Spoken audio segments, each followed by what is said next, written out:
Je sais parfaitement ce que vous êtes en train de penser. Je sais que vous êtes en train de vous dire que ce film est un chef-d'œuvre, qu'il est incroyable, imprenable, que c'est le meilleur film de science-fiction de tous les temps, même si on a déjà eu mieux par le passé, et même récemment. Mais il faut à tout prix que je vous dise que, en réalité, les films Dune de 2009 ne sont pas si ouf que ça. Et rien qu'une musique comme ça, franchement, ça commence un petit peu à insupporter, mais vous inquiétez pas, on y vient. Bonsoir, Satire, et au monde, Satire. Ça s'appelle du cash. Aïe, aïe, aïe, aïe, aïe. Ah, y a un problème là. Je comprends pas. Oui, c'est vrai, j'en rajoute comme quoi, ouais, je suis pas content parce que je voulais ci, ça, machin, nanana. Pourquoi tu es con?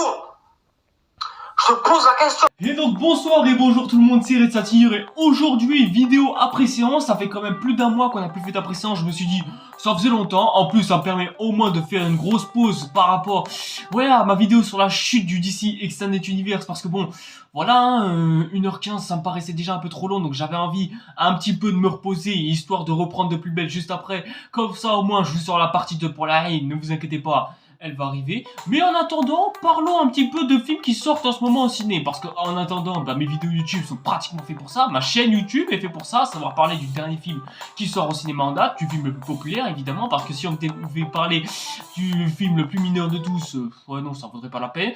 On va donc parler de Dune 2. Mais avant ça, je pense qu'il est temps de faire un petit peu de rattrapage. Parce qu'avant de parler de Dune 2, ou Dune deuxième partie, mais bon, je trouve que c'est mieux d'appeler ça Dune 2 parce que... Voilà, pourquoi appeler ça Dune partie 2? Parce que oui, en fait, cette vidéo sera à la fois une après-séance et en même temps un après-film. Histoire de... histoire de, tout simplement, d'une pierre deux coups. Après, il faut aussi un petit peu se remettre dans le contexte. Lorsque le film sort, on est en pleine période de pandémie et c'est certainement la pire période de toute la pandémie. Il faut savoir qu'à cette époque-là, on nous imposait ce que l'on appelle le pass vaccinal, à savoir un QR code où tu peux montrer que tu es vacciné contre la Covid-19. Forcément, ça a créé une période de désaccord absolument de partout, des débats qui n'en finissaient absolument pas, et j'avoue être assez con d'être nostalgique pour quelque chose qui date d'il y a à peine 3 ans quand même. Du coup, à cause de ça, vu que peu de gens se vaccinaient, ça a conduit le gouvernement à mettre encore plus de restrictions, principalement aux personnes qui n'étaient pas du tout vaccinées. C'est-à-dire qu'ils avaient moins de choses à aller voir au cinéma, ce qui fait qu'ils n'avaient pas d'accès au cinéma, bref, voilà, c'était pas une période agréable à vivre. Avec tout ce moral qui m'était déplombé, j'avais pas du tout la volonté d'aller au cinéma. Non, j'avais plus de volonté à rester chez moi, à mater Netflix devant La Casa de Papel et Sex Education. Vous voyez aussi entre temps que Dune faisait un petit peu parler de lui, mais malheureusement, voilà, je pouvais pas vivre cet événement avec vous malheureusement, et je n'aurais pas pu me dire à sa sortie que le film était incroyable ou génial ou je ne sais pas quoi. Non, j'ai dû attendre pas mal de temps pour pouvoir enfin me le voir une bonne fois pour toutes. Et pour ceux qui n'ont aucune culture générale, je vais vous parler un petit peu de Dune, parce que Dune, avant d'être un film et une saga au cinéma, c'est une œuvre littéraire apparue en 1965 et écrite par Franck quoi, je connais pas son nom de famille, mais bref, de toute façon, vous aurez sa fiche Wikipédia devant votre tronche. Et cette œuvre, dans la littérature, est classée parmi les plus grands classiques de la science-fiction, de la littérature, aux côtés des John Carter et Valérian, Laureline et je sais pas quoi d'autre après. Cette œuvre a été une inspiration pour pas mal de gens, notamment George Lucas pour avoir façonné son fameux Star Wars, puisqu'on a même un petit élément qui rappelle Dune dans le Retour du Jedi, notamment la scène où on veut sacrifier Luke dans une espèce de grosse bouche qui rappelle celle des vers géants que l'on voit dans le film éponyme.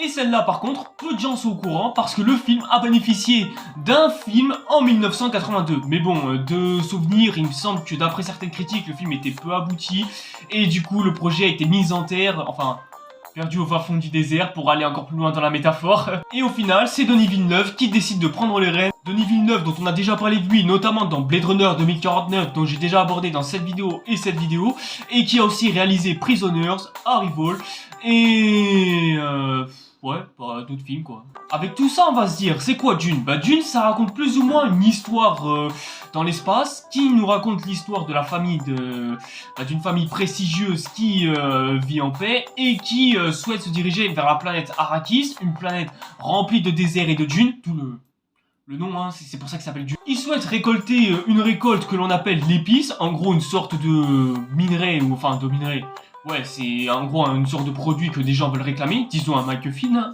Sauf que ces gars-là, bah vous vous en doutez, dans la géopolitique, il n'y a pas qu'un seul peuple et qu'une seule dynastie qui souhaite avoir la même récolte que tout le monde, parce qu'il y aura plusieurs peuples à côté, notamment des gars dont on a Dave Bautista en tête d'affiche qui souhaitent récolter cette épice, et au milieu de ces gens-là, on a des indigènes que l'on appelle les Freeman, qui n'a rien à voir avec Morgan Freeman, je préfère préciser, qui eux, bah souhaitent préserver leur culture, parce que miskin, quoi, les gars, ouais, ils vivent sur cette planète depuis fort longtemps, et il y a des gens qui viennent les menacer, quoi. Bon, je pense que vous avez parfaitement compris le parallèle. Et on va suivre dans cette histoire Paul, qui est joué par Timothée Chalamet justement, qui voudra sympathiser avec ce peuple et se livrera par la suite une grande guerre fratricide entre les peuples. Vous aurez compris que c'est cette œuvre-là qui aura inspiré du Game of Thrones, du Star Wars et je ne sais quelle autre œuvre encore. Pour être honnête, la première fois que j'ai vu ce film, comment dire, bon, déjà, revenons un petit peu d'un autre débat. Je me souviens avoir parlé de Denis Villeneuve aux côtés d'un autre collègue, quoi, et il m'a dit que c'était pas un gars qui aimait Denis Villeneuve spécialement, qu'il trouvait pas que c'était un réalisateur de ouf non plus, et laissez-moi un petit peu m'expliquer à ce sujet. Ce dernier trouve que Denis Villeneuve, son style est pas si ouf que ça, c'est-à-dire qu'il montre des images, plutôt belles, plutôt ouf, mais le problème c'est que, ça veut plus nous faire extasier autre chose. En gros, on a une image fixe avec une musique qui suit en fond qui nous fait monter une sorte de tension ou je sais pas quoi. On va parler de la musique, ne vous inquiétez pas. Et ça nous fait profiter du décor. Et là, ce genre de décor ne nous raconte pas grand chose. L'image ne nous raconte pas grand chose. À part le fait que il se passe telle situation. Et ça, j'avoue que en regardant un peu plus en détail les films de 2009, j'ai remarqué ce détail là et je dois avouer que ouais, effectivement, c'est un problème. Je m'en suis rendu compte en voyant pour la première fois Dune, et clairement, c'est un énorme problème. Il y a des plans qui, j'ai l'impression, soient rallongés, qui durent au taquet longtemps, et j'ai l'impression qu'à moi, ça provoque presque l'ennui. Tu m'étonnes après que le film fasse plus de 2h30 pour raconter pas grand chose au final. Alors oui, bien sûr, les décors sont beaux, sont magnifiques, les effets spéciaux sont surprenants, les environnements sont réels, on a vraiment l'impression de s'y croire et on a vraiment cette impression qu'il fait 38 degrés, voire même 40 degrés au beau milieu des dunes. Ça, c'est un plus. Mais le gros problème, c'est que l'image qu'il en fait, lui, c'est de filmer ce qu'il a envie de filmer pour nous faire croire à cette ambiance. Mais cette ambiance, malheureusement, je n'y crois pas. Enfin, je n'y crois pas. Si, j'y crois un petit peu, mais le problème, c'est que ça me fait presque dormir. À un moment donné dans le film, je me suis retrouvé endormi, même quand j'étais pas fatigué. C'est un énorme problème, parce que d'habitude, quand je m'endors devant un film, forcément que ça arrive quand je suis fatigué ou que j'ai fait que 4 heures de sommeil par nuit. Mais là, c'est arrivé à un moment où, j'étais en plein week-end, j'avais bien dormi, j'avais passé une belle nuit. C'est pas normal que je m'endorme devant ce film alors que je pète la forme et j'ai la patate, sachant que je suis juste assis sur le canapé comme effort physique. Le casting, par contre, c'est du 5 étoiles. Là, vraiment, on a la crème de la crème. Bon, Timothée Chalamet n'était pas très connu, mais on a quand même Zendaya qui était présent dans la trilogie Home de John Watts, on parlera un jour de ces daubes. On a aussi un autre super-héros, notamment Jason Momoa, qui lui a joué Khal Drogo et qui est principalement connu pour avoir joué Aquaman dans le film du même nom. On a Josh Brolin qui sort de Thanos et qui sort en plus de Deadpool 2. Décidément, il n'y a que des acteurs de super-héros. Quand est-ce que ça va s'arrêter? Oh putain, il y a aussi Dave Bautista qui fait les Gardiens de la Galaxie et qui par contre a déjà aussi travaillé pour 2009 en faisant un caméo dans Blade Runner 2049. Mais si vous en avez marre des films de super-héros comme Martin Scorsese, ne vous inquiétez pas, Oscar Isaac est là et il a déjà fait ses preuves dans la nouvelle trilogie Star Wars. Si, c'est un bon acteur, il est très bien. Donc ouais, forcément, avec des têtes d'affiche comme celle-ci, tu m'étonnes après que le film est aussi excellent. Vraiment, j'ai rarement vu... Enfin non, j'ai jamais vu des acteurs tous aussi excellents les uns que les autres. Parce que croyez-moi les gars, ça peut arriver des fois où t'as plein d'acteurs qui sont excellents dans un seul film, mais qui pourtant n'arrivent pas à donner le meilleur d'eux-mêmes dans ce même film, si vous voyez ce que je veux dire. La prélogie Star Wars en est un parfait exemple de ça. Mais là, pour le coup, ouais, je suis ultra convaincu. Tout le monde a une excellente prestance, tout le monde est excellent, tout le monde est mémorable, bref... Voilà, ça a du bon des fois de choisir de bons acteurs. Niveau scénario, par contre, vraiment c'est pas mal. L'histoire est atypique, l'univers est plutôt bien établi. On a parfaitement conscience des enjeux. Il y a juste cette histoire de prophétie et de rêve prémonitoire que moi je trouve un petit peu gênant. Mais après, c'est vrai que le 2 corrige un peu plus ce défaut, il le rend un peu plus crédible et logique. Donc en soi, ça c'est un défaut que je peux largement accepter. Le détail par contre qui tue tout, c'est que ça raconte beaucoup pour pas grand chose. Mais genre... Vraiment, c'est à un moment donné, t'as une heure, voire même peut-être 1 heure et demie, on sait jamais, qui se passe tout autour de l'histoire de la famille royale, etc.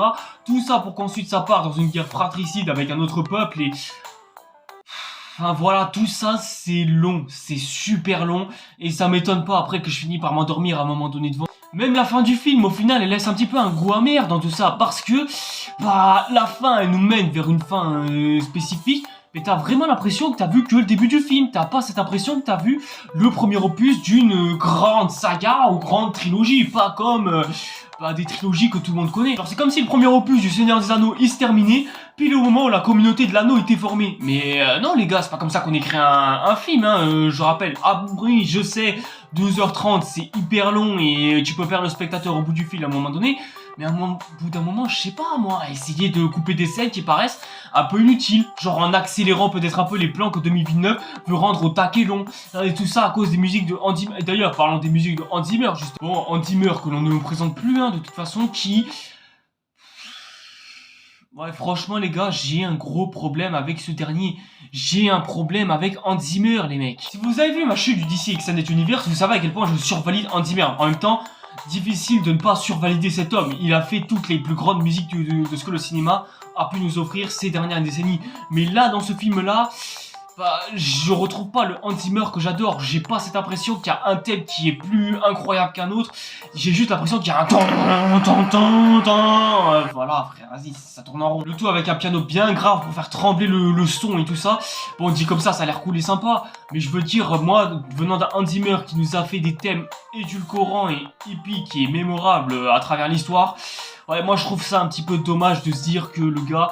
c'est limité dans ce film-là, parce que vraiment, ces thèmes sont répétitifs et un peu chiants à la longue, surtout quand ça fait du ouais, non, il y a que ça, et... ouais, non, je suis désolé, les gars, j'ai l'impression que Hans Zimmer... En fait, je sais pas si ça ne gêne que moi, mais j'ai l'impression qu'avec le temps, Hans Zimmer se recycle. Il n'arrive plus à nous proposer quelque chose de grandiose, mémorable, cordiloquent et ça patoche. Et maintenant, je comprends parfaitement ce que Cyprien a voulu dire dans son épisode 6 des Réunions. Monsieur Zimmer, s'il vous plaît, une dernière musique. Je n'ai plus d'idées, j'arrête. Allez, on bosse un peu sur Dune, encore un peu. Non, j'ai dit non. C'est génial ça. C'est exactement ce qu'on cherche. Je vous envoie la facture.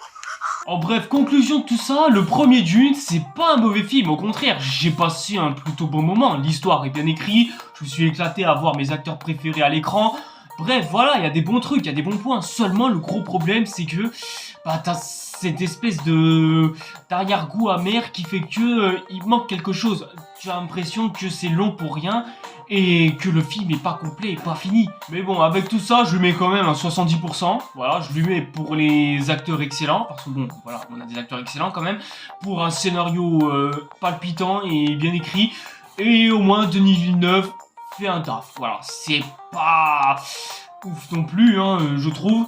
Il manque, enfin je trouve qu'il utilise beaucoup trop d'images à gaspiller, juste pour nous montrer de belles choses. Mais au final, ça va pas... Voilà, je préfère largement avoir un réalisateur qui nous montre de belles images plutôt que d'avoir fait un réalisateur lambda qui se contente de filmer, c'est tout, coucou Gareth Edouard. Mais ça veut pas pour autant dire que c'est ouf non plus. Donc voilà, 70%, ça paraît être largement approprié. Et du coup, je pense qu'on peut passer au suivant. Nous avons parlé du premier opus. Parlons maintenant du deuxième opus, à savoir Dune 2. Bon, on n'a rien changé, on n'a pas changé de casting, on n'a pas changé de réal, bref... Voilà, tout pareil, on a aussi encore une fois gardé Hans Zimmer et... Les gars, laissez un petit peu respirer Hans Zimmer, laissez-le... Bon, je sais pas ce que tu vas faire Hans, mais je pense que il serait peut-être temps de déposer tes instruments et les laisser à Steve Jakowski. Hein? Parce que ouais, malheureusement, j'ai bien peur que Hans Zimmer ait malheureusement fait son temps. Je sais que c'est dur à admettre, mais c'est comme ça, et j'ai l'impression qu'il n'a plus grand chose à proposer, comme quoi, là, dans ce deuxième opus, j'ai l'impression qu'il recycle ses idées et ses thèmes, bien sûr, les thèmes sont épiques, incroyables, mais bon, si c'est pour mettre du tin comme ça tout le temps au long du film, franchement, ça le fait pas. Rien que le début du film, t'as une scène où t'as la musique qui est là, pour rien, genre la musique, elle arrive à un moment... où t'as le personnage de Paul qui se fait surprendre par un soldat ennemi, et t'as la mère qui tue ce même soldat, et au bout d'un moment, la musique elle se lance pile à ce moment-là, alors que franchement, c'est pas utile du tout, et c'est pas pratique, et ça sert à rien. Pourquoi est-ce que vous mettez ce thème tout le temps? C'est juste parce que les gens ils ont aimé? Les gars, non.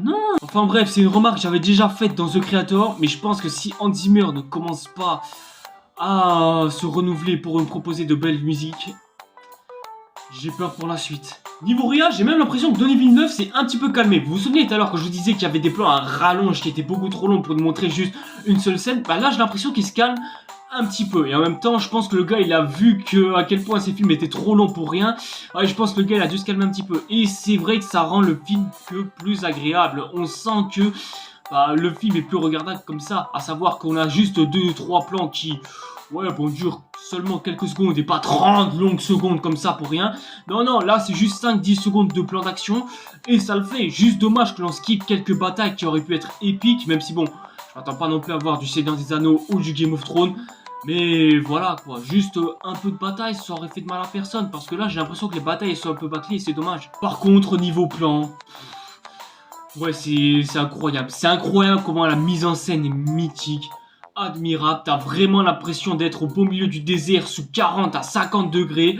Bref, t'as même l'impression que la température a augmenté comparé à l'opus précédent. Comme si, c'est comme si l'équipe technique avait amélioré sa qualité, sa lumière pour qu'on ait affaire à un désert absolument magnifique. Ou alors c'était parce que je suis allé voir le film au cinéma, hein, ça doit jouer aussi. D'ailleurs au passage, allez me voir ce film en IMAX et vite parce que le film est sorti il y a 1 mois et croyez-moi, il va se barrer assez vite. Donc vraiment, trouvez une salle IMAX au plus proche parce que en IMAX, l'expérience ne sera que plus grande. Je suis malheureusement pas allé en salle IMAX, mon cinéma n'a pas de salle IMAX malheureusement, comme la majorité des salles IMAX malheureusement.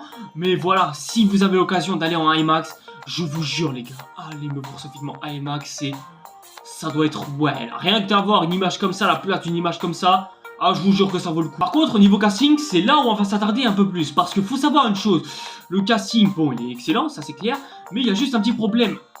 Les Fremen sont inspirés de nos tribus orientales. Sachant que vous voyez, bon, sur mes vidéos, enfin, dans toutes mes vidéos, que je porte un bracelet comme ça, que j'ai un collier comme ça, vous vous en doutez forcément que j'ai des origines arabes. Et le fait de voir que toutes les personnes inspirées de du peuple arabe sont incarnées que par soit des hommes blancs, soit des hommes noirs, ce qui est pas dérangeant, mais en gros on a que des figures américaines et que des acteurs connus.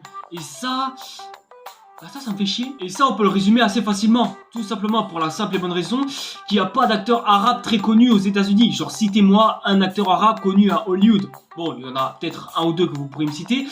Mais bon, moi de mon côté, j'en connais pas beaucoup. Hein. J'en connais peut-être 2-3 que j'ai peut-être vu par hasard dans 2-3 films. Mais c'est pas grand-chose non plus. Du coup, on a mis que des acteurs américains connus, histoire de faire venir encore plus de monde.